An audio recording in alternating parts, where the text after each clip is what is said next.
Magandang araw mga kaibigan. Pag-usapan natin yung debate sa GMA7 ng mga senatorial candidates. Tawag sa programa is Tanong ng Bayan. Maraming mga kandidato na pinagpares-pares, pinagdebate. Ang unahin natin yung debate ni Representative Franz Castro at Senator Bato de la Rosa na kung saan grabing pinagtawanan ng audience o napahiya itong si Representative Castro dahil sa magandang sagot. Back to you. Binanata ni Senator Bato itong si Congresswoman Franz Castro. Okay, pakinggan natin yung debate. May sapat na basihan para kasuhan si dating Pangulong Duterte dahil sa di manoy crimes against humanity sa kanyang drug war. Pero sabi ng kanyang mga kaalyado, politically motivated ang rekomendasyon ng Quadcom. Ang tanong ng bayan, dapat bang sampahan ng kaso si dating Pangulong Duterte o hindi? Para sa lahat ng mga kandidato, itaas na po ninyo ang inyong mga boto, yes or no.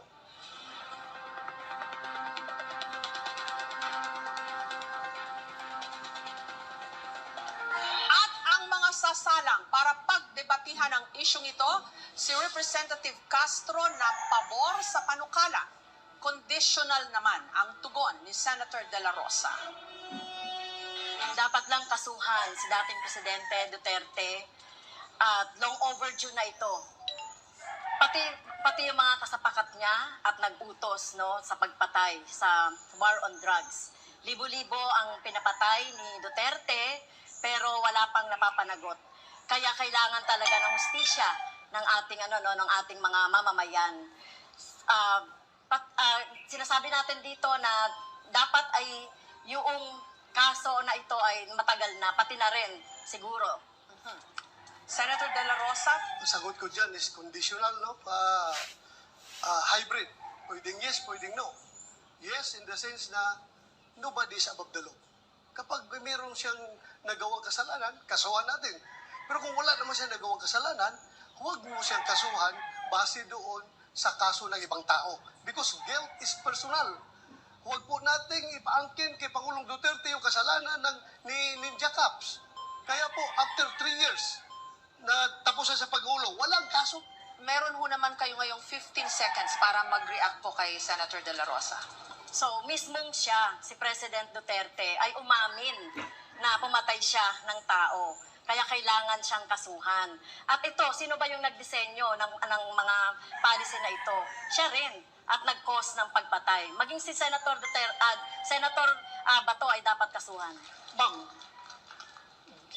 gigil na gigil kang kasuhan si Pangulong Duterte at ako na mga kaso na hindi mo kami maliling. Kumusta na po yung conviction mo sa kasong child trafficking? Ano na nangyari? Bakit andyan ka pa? Hindi ka pa nakulong? Yun na ang tanong ko, pakisagot lang. Kasi ang ordinaryong tao nagtatanong, porque congresswoman ka, hindi ka nakulong. Sila pag yung mga ordinaryong tao, kulong ka agad. Kung ito po ay nasa Kongreso, ay out of order ko po dahil wala siya sa tanong. No? At ang ginawa po natin na pagre-rescue, tama lang po yung ginawa ko na pagre-rescue sa mga teachers, sa mga bata na biktima ng mga harassment, intimidation at threat doon sa sinasabi ni Senator Bato na kaso. So, kung sino mang mga teachers gagawin yon, yung ipagtanggol at sagipin yung ating mga teachers at mga estudyante. So, tingin ko po ay walang mali doon sa ginawa po natin doon sa kaso. Now, Senator Anyway, ayun. Di ba, ang galing yung banat ni Senator Bato? No opinion na, kumusta yung conviction mo? Bakit nakalabas ka pa? Dapat nakakulong ka na. Halos nanginig ang boses. Hindi inaakala ni Congresswoman Castro na ganon ang isasagot ni Bato de la Rosa. Kaya, good job po, Senator Bato. Ito, yung depensa ni Congresswoman Castro, rescue daw. Ay, nako. Ako, may personal experience ako yung mga ganyan, yung mga estudyanteng katutubo.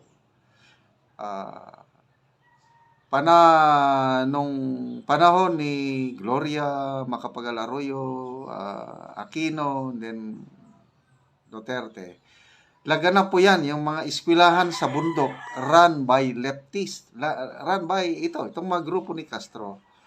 Dahil walang eskwelahan ng gobyerno sa bundok Ang nagtuturo sila, mga leftist. Tinuturoan talaga ang mga bata na labanan o magrebelte against the government. Kaya pag upo ni PRRD, pinasara niya lahat ng mga eskwelahan ng mga leftist sa bundok. So itong nangyari kina Congresswoman Castro, tinakas nila, kinuha yung mga bata, dalhin sa isang lugar para turuan. Kaya yun, nahuli sila. So, ano yung tinatawag niyang rescue? Nga, mismo ang mga tribal leaders, mga parents, ang nagreklamo. Paano mo i-rescue na against the will ng mga parents, tribal leaders? Paano mo matawag na rescue? Anyway, ayan na, nagdesisyon na ang Regional Trial Court. Ngayon, on appeal. Hintayin na lang po. Yan po ang proseso natin, naka-appeal. Kaya hindi pa siya nakukulong kasi due process, hintayin natin ang desisyon ng Court of Appeals and even the Supreme Court. Kaya gugulong muna ang kaso. Anyway, mga kaibigan, ituloy natin itong talakayan. Ang isusunod ko nga talakayin, yung debate naman ni Attorney Vic Rodriguez at Attorney Luke Espiritu. Ang usapin nila is yung hair follicle test. Nako, namamayagpag po ang sagot ni Attorney Vic Rodriguez. Yan ang next topic. Okay, mga kaibigan, marami pong salamat sa inyong palaging panonood sa ating channel. Nagkakaroon tayo ng income na ginagamit natin pagtulong sa Talaandig Tribe sa Bukidnon. So, namimigay po tayo doon ng livelihood project. Nung una is sayote. Ngayon, nagbebenta na sila ng sayote. Sa ngayon po is saging lakatan. So, libreng seedlings, technology, tinuturuan, then inputs, abono, binibigyan natin.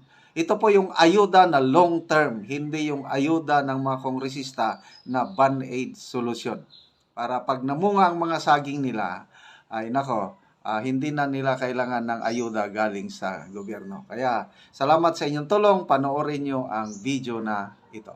Sige mga kaibigan, ito po si Ikeng ating bisitahin po, nag-aabono ng kanyang saging lakatan. At ito po ating interviewon. Ikeng, nag-aabono po kayo ng saging lakatan. Oh, Ilan po sa isang buwan, ilan po makaabono? dua. Kadua sa isang buwan, kadalawang mag-abuno. Abono isa ka buwan.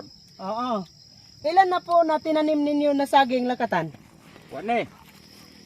Mga kape ni 100.